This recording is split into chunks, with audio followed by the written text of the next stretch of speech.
여러분들 반갑습니다. 우리가 한 5주 만에 지금 집회를 하게 됩니까? 비는 뭐 오락가락 건너간 것 같습니다. 바람이 좀 부는데 우리가 지난 7년 동안 비바람, 추위 다 겪어왔는데 자 오십시오. 오늘 마무리를 재밌게 짓고 갑시다. 자 73년 전 6월 달에 6.25가 터졌지 않습니까? 저는 어릴 때라서 내용을 모르지만 나중에 쳐들고 봤더니 왜 6월 달에 쳐들어왔느냐 했더니 그 당시 남한이나 북한이나 먹고 살기가 어려운 시절이라서 북한도 쌀은 부족하고 보리가 해가지고 이 청보리 다 수확을 해가지고 보리쌀이라도 좀 챙겨놓고 쳐들어온 달이 6월이다 이렇게 얘기를 하는데 자 73년이 지난 지금 2023년 6월 이 시간 현재 지금 나라 상황은 어떻습니까? 저는 아주 심각한 위기 상황이라고 생각합니다. 아마 윤석열 정권이 이제 취임 1주년을 받고 이제 1년 2개월째 접어들었습니다만 이제 지지율은 비교적 30% 중반대 수준에서 오르락내리락 하더라도 크게 떨어지고 올라가지는 않을 것 같은데 이제 이른바 전국 저 좌파 세력이 본격적으로 지금 윤석열 정권을 끌어내리겠다고 지금 아주 목숨을 걸고 지금 덤빕니다. 요 위기죠. 그러나 위기는 기회죠. 요 위기만 극복을 하면은 이제 윤석열 우리 보수 정권은 나름대로 탄력을 받아서 저는 갈 수가 있다. 저는 상당히 어려운 위기 상황 속에서도 우리가 지금 희망을 찾을 수 있다는 어떤 그런 결론부터 말씀을 드리면 그런 토대로 말씀을 좀 드리자고 합니다. 자, 지금 이 좌파들이 윤석열 정권을 끌어내기 위해서 지금 어떻게 보면 총력전을 벌이고 있습니다. 다 연대돼서 자, 가장 선봉에 서 있는 것은 여러분 알수많은 민노총입니다.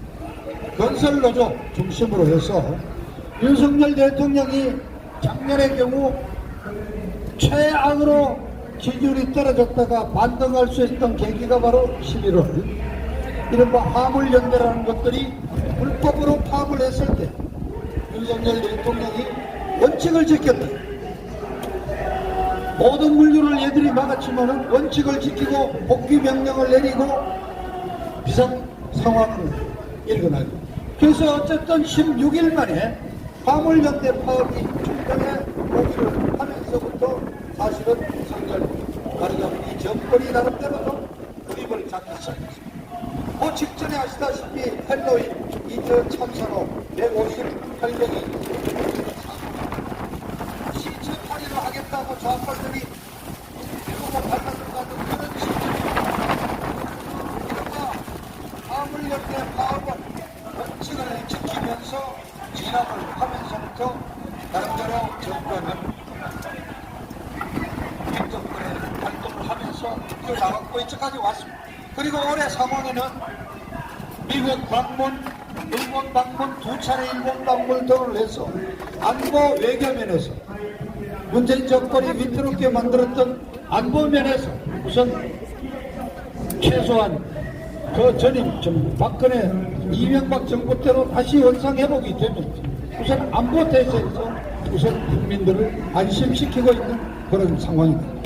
자, 그래서 어쨌든 3대 개혁을 지금 윤석열 대통령한테 주어진 과제 이거는 윤 정권만이 아니라 앞으로 오는 어떤 정권도 첫째 연금개혁해야 되고 교육개혁해야 되고 그리고 이 노동개혁을 해야 되고 외국의 기업들이 한국에 투자를 가장 꺼리는 이유가 바로 한국의 아주 악랄하고 극렬한 좌파 노동조합 때문입니다. 민노총 때문이다. 그런데 우선 윤석열 정권은 어쨌든 작년 화물연대 파업을 진압하는 것을 계기로 노동운동에서부터 지금 먼저 손을 댔다. 그래서 이른바 건설 현장의 폭력 조직, 건폭 단속을 외치면서 우선 노동개혁부터 시작을 했다. 그래서 바로 민노총이 선봉에 서서 윤석열 정권적 퇴진을 주장하고 있습니다. 그리고 지난주까지 이재명이가 말하자면 이 민노총 건설노조가 주관하는 주말 윤정권 퇴진 집회 3주 연속으로 나와서 목청을 외치고 참여를 했다. 그리고 드디어 바로 며칠 전에 그동안 친정부적이고 비교적 그래도 온건한 성향을 지녔던 한국노총도 이제 민노총하고 같이 손을 잡고 좀 한다. 다만 아직도 한국노총은 경사노위에 복참한다는 정도까지만 선언을 해놓고 민노총과 앞으로 손잡을 수 있다 하는 말만 하지 민노총과 함께 정권 퇴진운동에 참여를 직접 하겠다고까지는 아직 얘기를 하지 않고 있습니다. 다행히 이것도 이렇게 어쨌든 가고 있습니다. 자, 이재명이는 아시다시피 지금 사법 처리가 이제 임박해오고 많은 우리 애국 동포들이 왜 이재명이 아직도 못 잡아넣냐 그러는 거예요. 잡아넣을 수가 없죠. 법과 절차를 지키면은 잡아넣을 수가 없죠. 그럼 박근혜 대통령은 왜 그렇게 했냐? 박근혜 대통령 때는 무법천지였잖아요. 법을 지킨 게 없잖아요. 국회 탄핵부터 법을 지킨 게 없고 헌재 탄핵 심리들 자체도 모든 걸 다 무릅쓰고 그냥 무조건 편법과 불법으로 대통령을 탄핵시키고 그리고 나서 이른바 박영수 특검이 박근혜 대통령을 일주일에 4번씩 재판을 해가면서 살인적으로 해가지고 법을 다 무시하고 있죠. 그러니까 우리가 박근혜 대통령 탄핵은 원천무효라는 게 원천적으로 불법과 탈법으로 이루어졌기 때문에 우리는 법치가 무너졌다고 주장하고 탄핵은 원천적으로 무효라고 주장하는 거다. 그러나 그렇게는 할 수 없다 이거죠. 법잘처를 다 지키고 헌법을 지키고 형법을 지키다 보니까 이런 상황까지 가고 있다. 그리고 이재명이라는 놈은 얼마나 영리한 놈이냐. 안 잡혀 들어가려고 꼼수를 써서 국회의원 당선되고 더구나 이제는 그까지도 안 되니까 민주당 170석을 갖고 있는 거대 야당의 당대표라는 막탄막까지 지금 받고 있잖아요. 그 현실을 우리도 감안을 할 수밖에 없는 상황. 그러나 이제 7월 중순이 되면은 대장동 성남FC 비리로 기소되어 있는 이재명에 대한 재판이 7월 이제 중순부터 시작이 됐네. 그동안은 준비기일 어쩌고 하고 있는데 그러면 아마 7월 말부터는 한 주는 공직선거법 위반 사건, 그 다음 주는 대장동 비리, 매주마다 최소한 한 번 이상 재판정에 좀 나와야 된다. 그리고 또 좀 쌍방울 조폭 출신 김성태 이쪽으로 좀 하고 있는 내부 불법 송금 문제가 거론이 돼서 또다시 한번 체포동의안이 국회오게 될 거다. 자, 그렇게 지금 이재명이가 사법처리 입각되지고 있으니까 이재명이가 지금 급한 거예요. 최근에 이재명이가 지금 저지른 뻘짓을 한번 보자요. 앞서 말씀드렸지만 민노총 건설노조 집회에 계속 참여를 하고 있어요. 뿐만 아니라 당에는 지금 당 내부가 지금 난리가 났습니다. 21년도 전당대회 돈봉투가 터졌고 김남국이라는 젊은 정치인답니다. 더구나 이 김남국이는 중앙대학교 출신이라 가지고 이재명이 아주 제일 아끼던 이재명의 측근이 그래서 대선 기간 내내 이재명 대통령 후보 때 수행실장을 지낸 자다. 이자가 지금 고의로 국회 상임위원회 활동을 하면서도 우리는 법을 들여다보고 있는 줄 알았더니 지금 스마트폰으로 거리하고 있습니다. 그래서 좀 당에서 쇄신 움직임이 벌어지니까 이번에 이른바 쇄신 위원장이라는 자를 하나 데리고 왔잖아요. 그 자가 어떤 자입니까? 운동권에 쉽게 말하면 언론. 지금 운동권 출신 중에서 나름대로 좀 주변에서 이름 난 사람이 아마 여러분 대충 알겠지만은 유인태죠. 유인태가 48년생이에요. 그럼 이름 지금 76 48년생인데 그 다음에 지금 누굽니까? 이해찬이가 지금 운동권 중에서 창왕이라고 불리죠. 이해찬이 53년생이에요. 그것들이 지금 72대 우리 70 안 한데 이게 지금 운동권 원로급이에요. 왜냐? 김부겸이는 58년생 얘들이 원로급. 지금 요번에 지금 하고 있는 지난 문재인 정권을 말아먹었던 김종석이를 비롯한 이인영이 지금 이자들은 63년 송영길이 63년 55년생 이 또래들. 이재명이가 이번에 이 내경이라고 듣도보다 못한 놈을 하나 끌고 왔는데 이놈이 54년생으로 서울공대 이 친구가 1학년 입학했을 때 이른바 민창학년 상단이 던졌고 그때 데모 좀 하다가 그 길로 운동권에 뛰어들었는데 이제는 서울공대 출신답게 특허가 많아가지고 그 제작 특허가 있어서 사업을 해서 돈도 꽤나 벌었다. 그리고 아마야 그런 제작 공학 쪽에 관심 가지신 어르신들은 아시겠지만 세계적인 그 설비 제작 회사 독일의 포인트라고 있죠. 포인트 회사에 한국 법인의 대표까지 있어요. 나름대로 엔지니어 전문가예요. 근데 이래가지고 볼 수도 이자가 83년에 이른바 민주 운동단체 청년 국민협의회 발의이 되었고 상임위를 했고 작은 운동권의 전국 좌파 배우로 있었는데 2019년에 고등법원에서 이재명이 자기 형님을 정신병원 보내는 거 그 안 했다고 한 거짓말이 인정이 돼서 벌금 300만 원이 나왔다. 그 정치 활동이 규제될 수밖에 없는 상황이 됐죠. 그때부터 좌파들이 모여서 이재명 지키기 동국민협의라는 것을 공동 제안한 놈이 바로 이 내경이에요. 그리고 거기에 누가 참여했느냐? 여러분 잘 아는 함세웅이가 그때부터 2019년부터 이 좌파들이 이재명 지키기 동국민연합회를 만들었다. 근데 이자를 이번에 데리고 결론부터 말하자면 당 내부에서 지금 이재명이 리더십 없다. 이재명이 물러나라는 목소리가 점점 높아가고 있다. 그리고 원내대표에 이낙연 계열은 비명계인 박강훈이가 1차에서 넘거나 돼버린 이낙연이 이달 24일날 이제 귀국해서 자기도 역할을 하겠다는. 그러니까 이재명계에 서 있던 애들이 한 10명쯤 이미 벌써 옮겨갔어요. 한 80명 되던 애들이 지금 한 60명으로 줄어들었다. 여러 가지 위기를 느끼니까 쇄신하자, 혁신하자 하는 그런 기회를 틈타서 이재명이가 비명계를 일거에 찍어 누르고 아가리 닥쳐 하면서 교통 정리를 할 수 있는 분기반장을 하나 찾아온 거예요. 다 나왔잖아요. 함세웅이가 바로 함세웅이가 누굽니까? 지금 현재는 좌파, 종북 좌파의 원로그룹인 이른바 원탄회의 남아있는 8명 중에 서열 3번째 아닙니까? 1번이 백낙정이, 2번이 한환상이, 3번째가 지금 함세웅이라고. 함세웅이가 추천을 해서 지금 비명계라고 하는 애들 대부분은 87년 이후 전대협 출신 이후 대부분 또 친문계 문재인이와 이재명이는 그렇게 파업이 안 되고 있죠.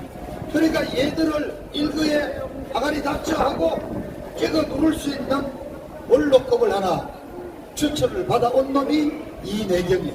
그러니까 한마디로 말해서 이내경이를 그렇게 해서 하려고 했다가 9시간 만에 끝장이 나버린 거예요.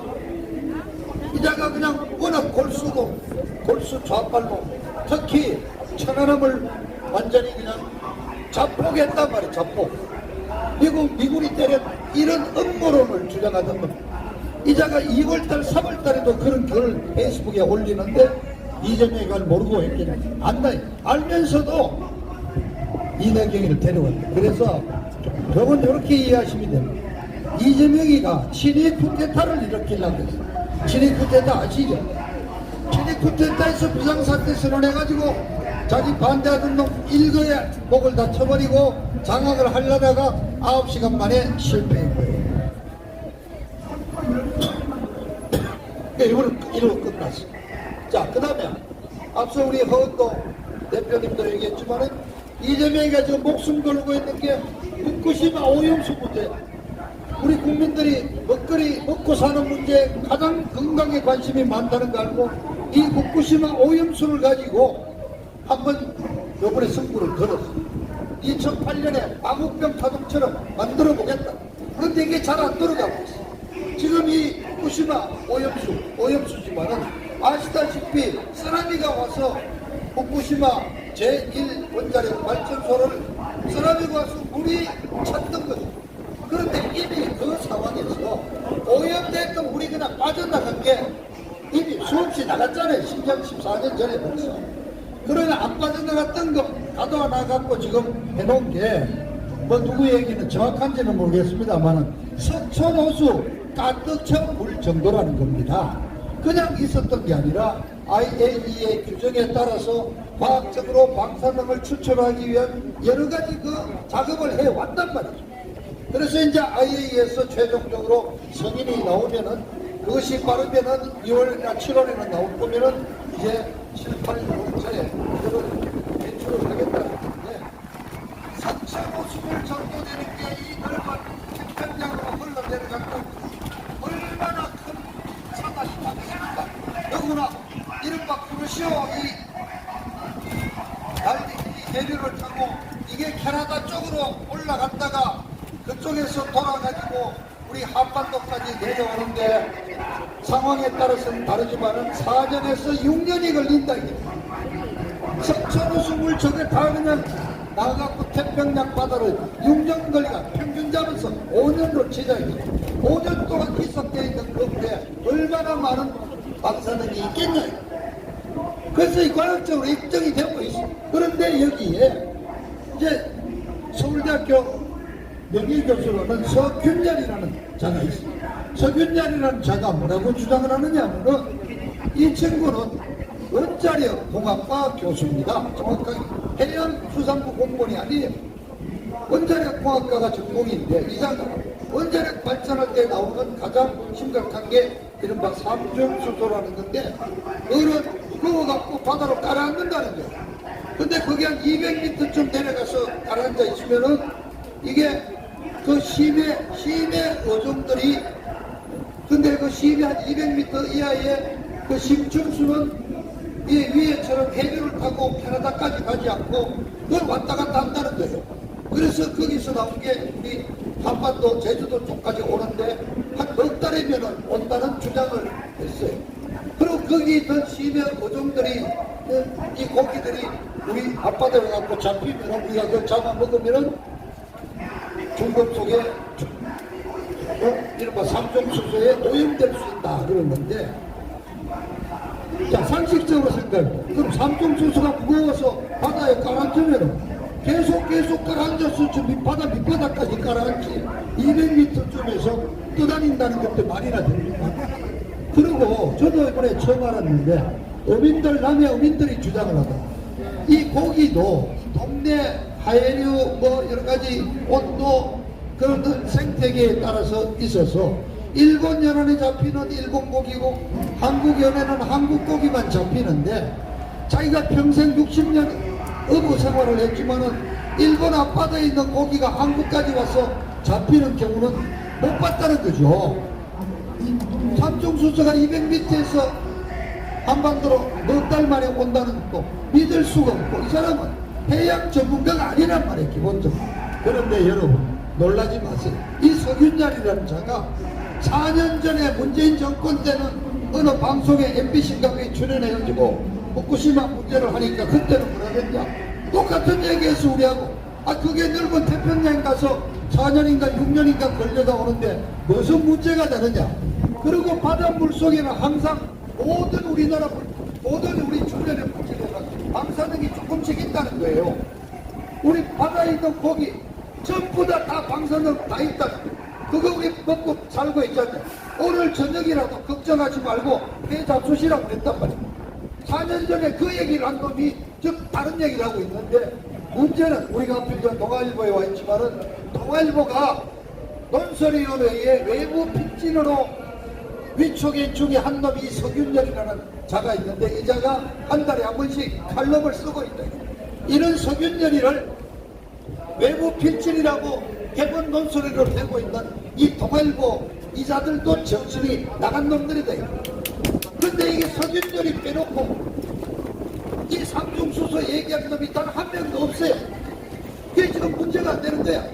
자 이번에 우리가 각수포에 우리 언론도 대표가 계십니다만 박스부터 뉴클리어 나무 이용을 보셨지만은 지금 중국이 아래만에서부터 산동반도를 거쳐서 남저 밑에 옥건 마카오 입구까지 이 우리 서해안이 중국 용으로는 동해안입니다. 동해안에 현재 55개의 원자로가 가동이 되고 있고 현재 짓고 있는 것이 23개. 저부터 한 27년, 4년만 지나면 이게 다 가동이 되면은 100개, 몇 개, 78개, 5에다가 딱 78개. 미국이 지금 가동하고 있는 전체 원자력 78개 똑같아진다. 그런데 중국 애들이 그런 거를 깨끗하게 정화해서 바다로 내보내겠습니까? 우선 원자로에 들어갔다 나오는 냉각수에서부터 이 삼중수소 이런까지 오죽하면 이미 한 2주 전에 홍콩의 어느 한 언론이 중국 앞바다에서 검출되는 삼중수소는 후쿠시마 오염수라고 주장하는 그 삼중수소에 최소한 50배 이상 더 심각하다 드러낸다. 그래서 이제 안 맥혀들어. 심지어 우리 남해안 쪽 단체가 전원의 이름으로 며칠 전에 그 석윤열이를 보수까지 했어요. 그래서 지금 이번에 이 후쿠시마 이른바 오염수 가지고 한번 장난을 쳐보려다가 이것도 지금 대충 넘어가고 있는데 이게 2008년에 우리 국민들도 광복병 때 한번 경험을 해봤단 말이죠. 그때 그 저 김미환과 개그맨 코미디언이라는 그 자신애가 나와가지고 무슨 저 미국산 쇠고기를 먹더니 무슨 청산가리를 먹겠다 뭐 이런 얘기를 김미화가 뭐 그런 얘기까지 했죠. 그런데 김미화가 알다시피 어디 고깃집을 한다네. 그 집에 가보니까 미국산 고기라고 딱 붙여놓고 제공으로 팔고 있더라 이게요. 너무나. 그러니까 이재명이가 또 뻘짓을 했죠. 바로 이틀 전에 중국 대사란 놈이 자기 집으로 초대를 했는데 거기 들어갔고 중국 대사님이 이재명이를 앉혀놓고 A4 용지 10장을 읽어냈지 않습니까? 내용이 뭐예요? 완전히 그냥 쉽게 말하면 우리 대한민국 정부에게 중국 당국의 입장을 다 그대로 그냥 공격을 했대. 간단한 얘기가 이거예요. 너 미국 편에 서지 말아요. 미국은 이기고 중국은 질 거라고 보고 미국 편에 선 것 같은데 그런 식으로 했다가는 반드시 후회한다. 후회한다는 게 뭡니까? 이 조폭들이 어떤 사람 협박할 때 너 후회한다 그러는 거 아니에요? 일개 중국 대사 나부랭이가 대한민국을 향해서 그렇게 큰 소리 칠 수 있어요? 지금 중국 무역 적자를 우리가 누리고 있는데 그거는 너희들이 탈중국화 하는 바람에 했다고 그러는데 여러분 다 아시잖아요. 2016년에 사드 배치했다고 한명을 내렸죠. 한국과의 모든 거래를 다 끊어라. 그래서 그때 롯데그룹이 이른바 롯데마트를 중국에 진출시켜서 장사가 막 되고 있는데 그냥 중국은 아직도 중국 공산당, 중공이에요. 중공. 불매운동 하라 했어. 결국 롯데그룹이 몇 조를 날리고 롯데마트 그냥 철수했잖아요. 지금 영동에 손님 없잖아요. 관광객. 단체 관광 못 오게 막고 있잖아요. 중국은 자유주의 국가가 아니에요. 자유주의 국가예요. 철저히 국민들의 일상생활을 전부 다 통제할 수 있는 공산국가다 이겁니다. 대한민국 기업이 자본주의 논리에 따라서 국제적인 관행에 따라서 투자를 했는데 그거를 망하게 만든 게 바로 중공당국이래요. 그러고도 뻔뻔하게 협박을 한다. 자, 저도 요번에 여러분 놀라지 마세요. 이재명이가 야당 대표가요. 대한민국의 의전 서열 8위랍니다. 8위. 아마 1위는 대통령이고 두 번째는 국회의장, 네 번째가 아마 대법원장, 그다음 네 번째가 헌재소장 뭐 이런 식으로 내려오는데 총리가 그다음 중간했죠. 여덟 번째는. 그래서 이재명이든 김재명이든 야당 대표에 대한 모든 예우가 서열 대한민국 서열 8번째라는데 서열 8번째 되는 놈이 그래 중국의 대사는 외국 우리 국장급이에요. 국장급. 차관급도 아니고 차관보급도 아니고 국장급을 보내는데 저 국장 나부랭이가 밥 먹자 그런다고 이재명이가 거기 가서 손보고 다소곳이 앉아가지고 사진 다 나왔잖아요. 신하이명이란 그 건방진자가 대한민국을 이렇게 공격을 해대는 것을 옆에서 훈계받던 교장선생님한테 풀려난 학생처럼 훈계를 듣고 나와요. 이건 말이 안 되는 거예요. 오죽하면 이 이재명이라는 놈이 윤석열 정부를 공격하는데 중국 대사가 편들어준다고 오죽 편잡을 놈이 없어서 그래 중국 대사까지 찾아가서 편을 넘는단 말이에요. 이건 완전히 이건 매국내 매국노. 이 자식은 말이죠. 이 한나라의 원색이라는 놈이 와가지고 호종 황제 의전회의에 칼차고 나와서 협박하던 그 원색에 같은 해구라는 놈이고 조선 500년 내내 청나라의 명나라의 4대 조공하던 그 인식을 못 벗어나고 있는 거예요. 대한민국을 망신시키는 이 작태를 이재명이가 좀 하고 있단 말이에요. 우리가 그래 중국이 그래 기침하면 우리가 그냥 고개 숙이는 그 시절이 아니다. 이게 뭐냐? 문재인이란 놈이 시진핑을 만나러 17년 11월 달에 가서 밥을 10끼 처먹는데 2끼 시진핑이가 내는 점심, 그 당시에 그 총리가 내는 이 교차이가 내는 점심 그 2번을 먹고 나머지는 전부 지들끼리 앉아갖고 그냥 어디 분식집에 가서 꽈배기 사먹고 그 행 그러면서 뭐라 그래? 중국은 태산처럼 우뚝 솟아있고 우리는 그 주변을 에워싸고 있는 작은 봉우리의 하나라고 이 따위 문재인이 그 비겁한 그 작태를 이재명이가 그대로 못 받고 있다 이게. 이렇게 해서 장관 이재명이가 계속 뻘짓을 하고 있어. 그래서 그런 대로 지금 윤석열 정부에 어쨌든 버티고는 있는데 자 한번 봅시다. 가이장권을 챙긴다거나 한쪽에 집권 여당이 국힘당은 뭐하겠냐 이거예요. 이렇게 이재명이가 계속 악수를 뜨고 뻘짓을 하고 이러고 있는데도 지지율이 안 올라가. 여러분 윤희숙이라고 알죠? 네. 윤희숙이가 저 아버지가 부동산 투기했다고 문제가 되니까 지가 사서 밥에 국회의원 내놓고 나와 있어. 굉장히 똑똑한 척하고 있는 여자예요. 말은 똑똑히 하더라고. 근데 정확히 한번 보자. 이 여자가 며칠 전에 국힘당 무슨 행사에 가서 국힘당 의원들이 가져야 될 무슨 자세 이런 거 특강을 하는데 칠판에다가 문재인, 이재명 이런 이름들을 쭉 써놓고 이 사람들이 귀인이래 귀인. 이 사람들이 실수해갖고 국힘당 당신들 그냥 다 매개 살리지 않냐고. 저는 반응법으로 충분히 이해를 합니다.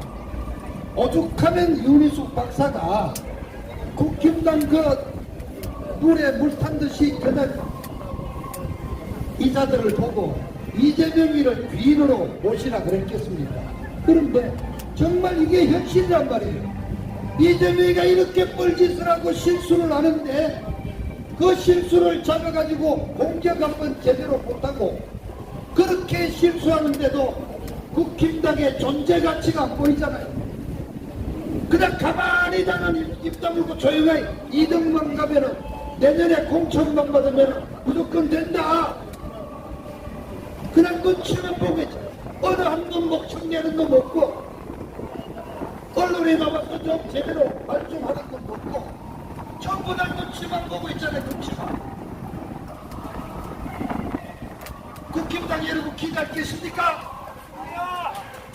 자 지금 여러분 김문수 우리 태극기부대 열심히 아스팔트에도 뛰는 김문수 지금 윤석열 정부가 어쨌든 노동개혁부터 하겠다 건폭이라 그러면서 건설노조부터 때려잡고 있는데 자 우리 어르신들한테 한번 물어봅시다. 지금 노동개혁을 누가 하고 있어요? 윤석열이가 직접 하고 있고 건교부 장관은 원희룡이가 하고 있지 않아요? 노동부 장관 이름이 뭡니까? 이 노동부 장관 이름 뭐예요? 몰라요. 모르잖아요. 그 다음에 김건수가 하고 있잖아요. 좀 노동개혁. 노동부 장관 한 놈 이름 뭐야? 이정식이 61년생 한국노총 사무총장 출신. 네. 지금 그런데 국힘당 안에 한국노총 출신이 국회의원이 3명이나 있어요. 자, 임이자라고 경북 상조 출신. 이것도 공천만 받으면 한국노총 여성위원장 출신. 또 하나 안동에 김형동이라고, 김형용이 이자는 한국노총 법률위원장, 변호사예요. 노동운동을 하던 자가 아니고 변호사로 참여를 해서 한국노총 법률단장, 나이가 48인가 밖에 안 돼. 젊은 친구. 또 한 명 박대수라고 우선 서울 지부장도 하고 운동 한노총 출신인데 이자는 비례대표로 와 있어. 아니 한국노총 출신이 장관 이정식이도 한국노총 출신이야. 국회의원 3명. 한국노총을 얼마나 대접을 했느냐 정부에서. 그런데 이 자들이 한국노총 이번에 탈퇴하는 것도 하나 막지를 못해. 그러니까 이 자들이 핑계를 누구한테 댄지 알아요? 저쪽에서 얘기가 김문수 선배를 좀 쫓아내주면은 참여하겠다고 한다. 김문수 해촉시키자고 공식으로 당회의에서 안동 출신 48살밖에 안 되는 변호사 출신 김형룡이라는 놈이 김문수 쫓아내자고 공식 건의했잖아요. 지금 이게 지금 윤석열 정권의 국힘당의 지금 수준이 이렇다 이게요. 윤석열 대통령한테 솔직한 얘기로 지금 좀 정신 좀 차리라고 얘기하네. 자, 이제 외국 순방 잘해서 어쨌든 버텨냈어. 우리 국민들이 열심히 해줬어. 우리가 그냥 일본하고 그렇게 그냥 막 부닥닥 하는데도 우리가 왜 목청계 가면서 우리가 욕먹어 가면서 그래도 정상화해야 된다고 도와줬어. 그러면 이제 제가 나올 때마다 그러잖아. 이제 외국 순방 이 시즌 다 끝났다면 이제 내치로 돌아서 빨리 민생을 챙기고 개각도 하고 대통령실 개편도 하고 하라고 그래. 그랬더니 지금 나오는 얘기가 뭐냐. 장관을 아무도 바꿀 사람 없대. 사람이 없어. 바꿀 놈도 없고 안 바꾸겠. 차관을 바꾼다는 거 아닙니까? 그 차관이 지금 한 100명 최소한 바뀐대. 그러니까 지금 바로 기사가 났어요. 공무원들이 말을 안 들어. 장관은 헛되기를 앉아있고 폼만 잡고 차관들이 일을 지시하는데 아니 너 다음 주에 바뀐다며. 일주일만 버티면 되는데 왜 내가 네 말 들어. 저 공무원들 아무 말도 안 들어. 장관은 그대로 놔둔대. 문체부 장관 박보균이 그저 중앙일보 홍석현이가 하나 박은 놈인데 작년에 지들끼리 내부 평가에서 꼴찌로 나온 놈 아니에요. 우리 허은도 아까 우리 대표가 영화계에 무슨 진흥 이런 얘기했는데 그렇게 막 박보균이가 하는 놈인데 이제는 그냥 홍석현이가 빼고라는 밀어 넣었지. 자기 평가에서 강요 평가에서 제일 꼴찌한 놈. 이것도 또 버티고 있다는 거예요. 차관만 바꾼대. 이정식이도 괜찮아. 그래 이정식이는 냅두고 김문수 바꾸자는 겁니다. 그 다음에 대통령실에 수석들도 좀 바꿔야 된다는 얘기인데 수석 바꾼다는 얘기 아무것도 없어. 저 벌써 신문에 뭐가 나. 행정관 중에 출마할 놈들 벌써 사표 내고 있다는 거 아니야. 그러니까 밑에서 이래들 윤석열이를 보편해야 될 밑에 놈들은 벌써 내년 총선에 벌써 꿈이 그쪽으로 가 있어. 왜냐? 지금 지난번 보궐선거 빼고 지난번 선거 때 112석밖에 못, 수도권 121석 중에 17석인가 밖에 못 뽑았대. 공천만 받으면 지금 있는 115명은 내년에 다 당선된대. 그래 검사는 좀 들어와도 검사 한 30명 와도 지는 지공천 챙길 수 있다는 지금 판단이 서 있는 거예요. 그러니까 되기 싫은 거예요. 아무도 말을 안 해. 이재명에게 이렇게 뻘짓을 하고 천안함 사태를 해갖고 저은일전 함장이 그냥 추모를 가고 찾아가서 하고 있는데도 당당하게 얘기하는 자가 없어.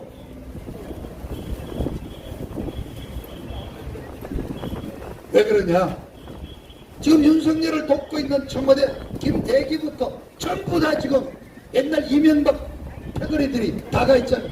이명박 패거리는 탄핵 세력이라 박근혜 대통령 탄핵을 찬성하라고 지시했던 그 이명박이 꼬붕들이 지금 다 와 있는 거예요. 그러니까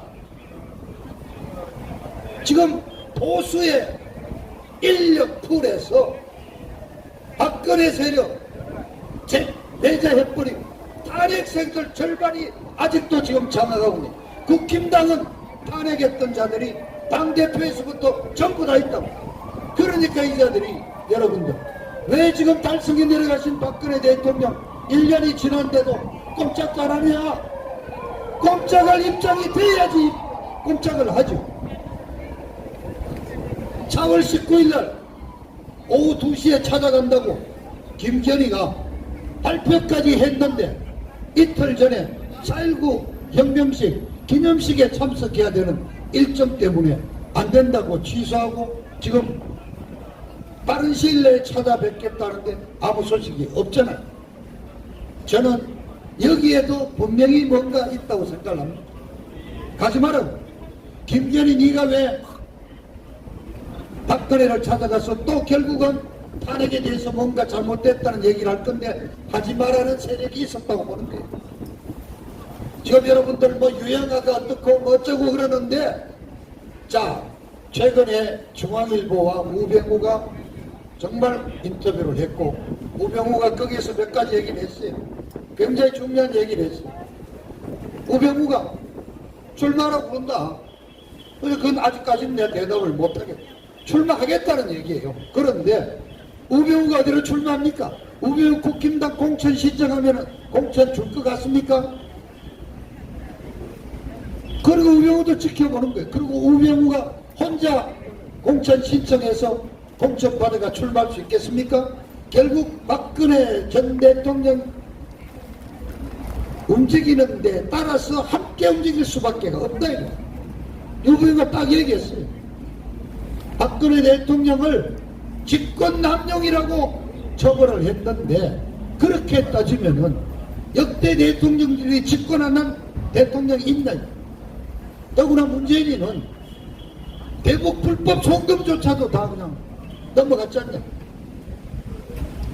그 지금 왜 윤석열 이 정부는 1년이 지난 지금도 왜 문재인을 지금 단절하지 못하고 있는 거예요? 한번 부르지도 않았어 지금. 윤석열이가 한 직권남용이 한두 가지.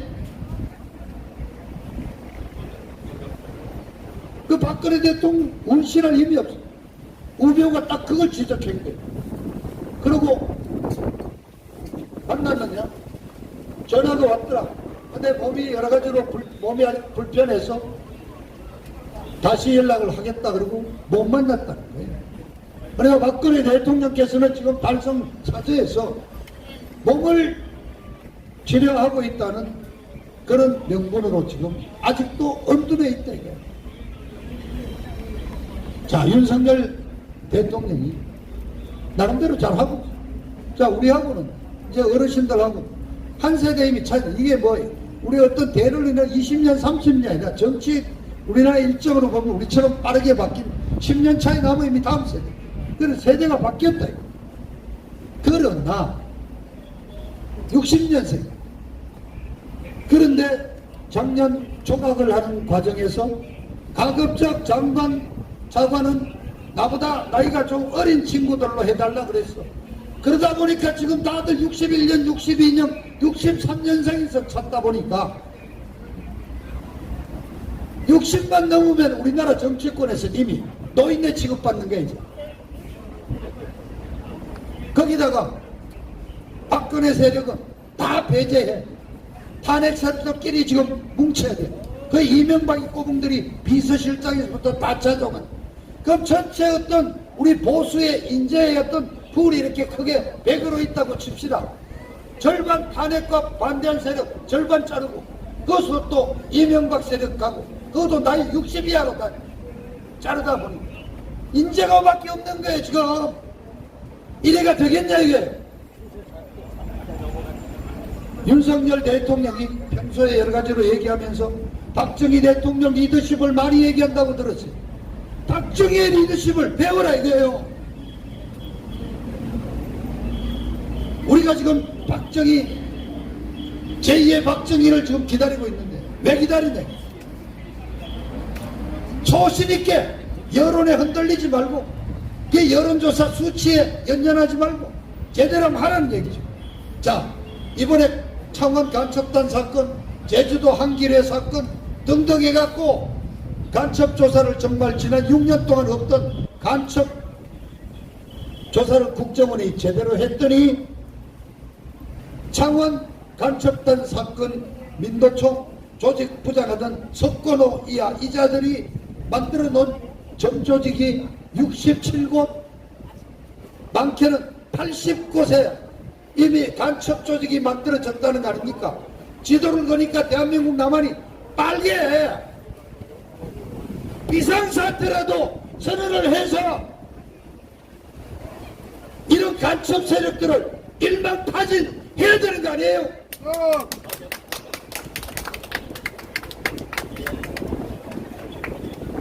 윤석열 대통령이 이렇게 떠들고 정치의 공학적인 어떤 거 여자는 이렇고 어떻고 내년 선거가 어떻게 하면 중도를 찾아가야 돼, 뭐 대화를 해야 돼, 이따위 소리 듣지 말고 주장하는 자유 민주주의 보수의 가치를 내걸고 확실하게 한번 해주기를 다시 한번 촉구를 할 바입니다.